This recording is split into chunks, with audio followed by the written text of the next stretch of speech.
What's up, YouTube? It's my first reaction video. This is a sad situation right here. First off, I want to start off by saying my condolences to the family of the man that lost his life in this situation. It's a sad case due to lack of self-care and mental illness awareness. And I'm so sorry for the man that lost his life. My condolences.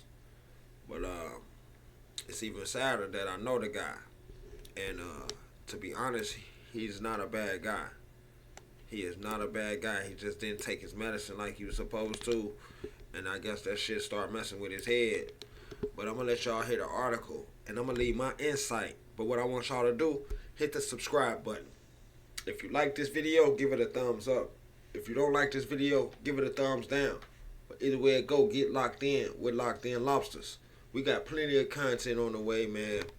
And if you know anybody that's in need of mental illness awareness, please do your best to get them some help. If you got any loved ones out there, if you got any people that you care about out there that's in need of mental illness awareness, please get them some help. Because we don't want this situation. We don't want this going on. Stuff like this needs to stop, man. Help your people out. Lizzie Kaboski, Crown Point. A 42-year-old Gary man was charged with murder after he allegedly beat his relative's friend to death Christmas Day, according to court documents.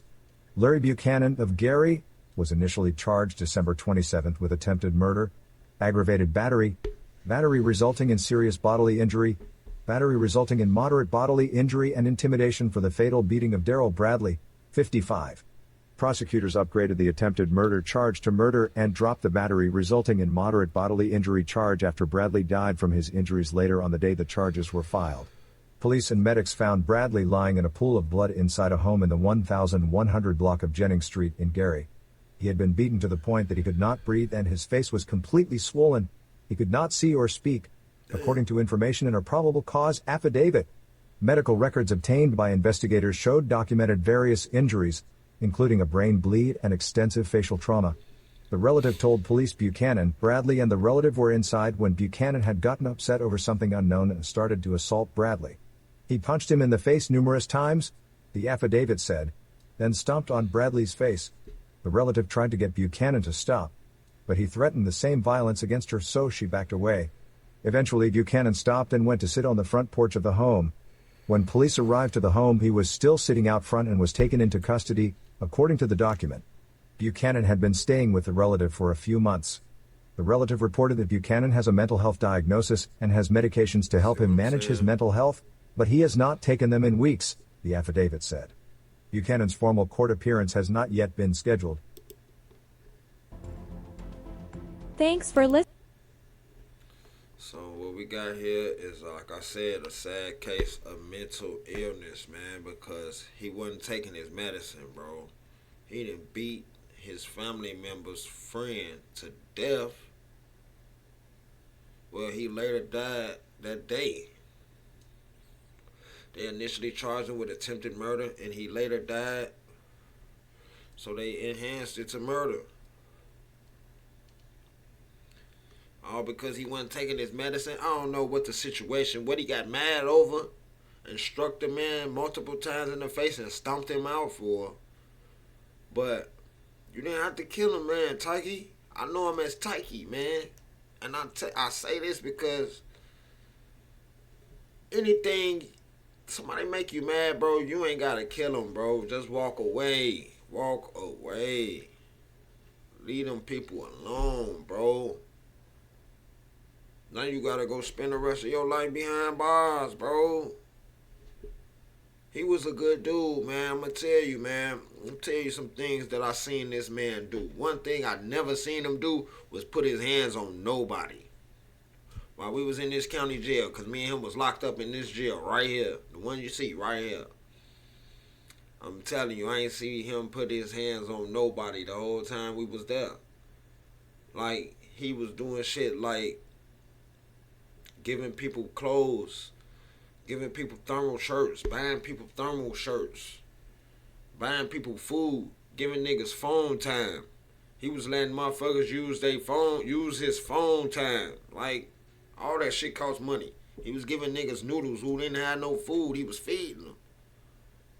I never seen him put his hands on nobody, but he would wild out like when he was in the world, when he was free, he was wilding. He wasn't taking his medication, but in this county jail, man, he was taking his medicine like he was supposed to, and his mind was all the way there, man. He actually a good dude when he on his medication, man. I ain't gonna lie. I'm a good person, a judgment of character.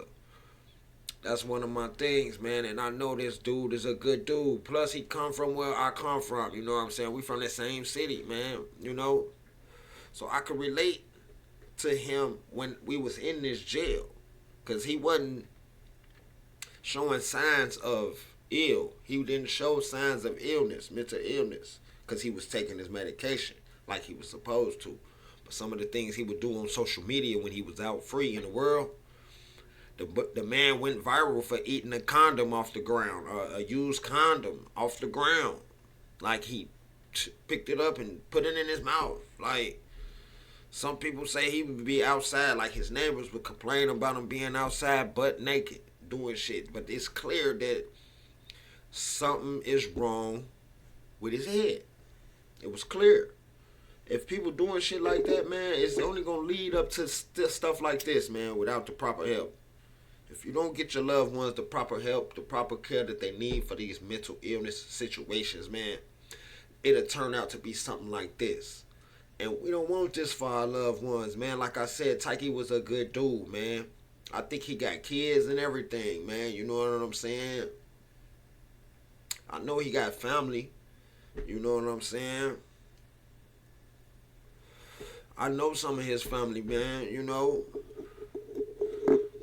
It's just a sad situation, man. Because you can't make nobody take their medication either. But in that county jail, you're going to take it one way or another. If you're showing signs of ill, you either going to get off this deck, go to the medical floor, or you're going to be over here taking your medicine like you're supposed to in this county jail. I don't know about nowhere else, but I know about the county jail. And if y'all want to hear me drop some more stories about this county jail, because I spent my fair share of time in this county jail, right? Lake County Jail. Yeah. Shout out to my city, though, Gary, Indiana, man. We got to do better, man. If y'all got y'all loved ones out there like that, man, get them some help, man. For real. Because this is sad, man. A lot of people know Tyke from my city, man. All it takes is one person to get some help, man. Lend a helping hand, man. Because he's self-destruct right here, man. This is sad. But if y'all want to hear some more stories about the county, put it in the comments, man. Let me know. If you like this video, give it a thumbs up. If you ain't like it, give it a thumbs down. Either way it go. Stay locked in. Get locked in with Lok'd In Lobsters.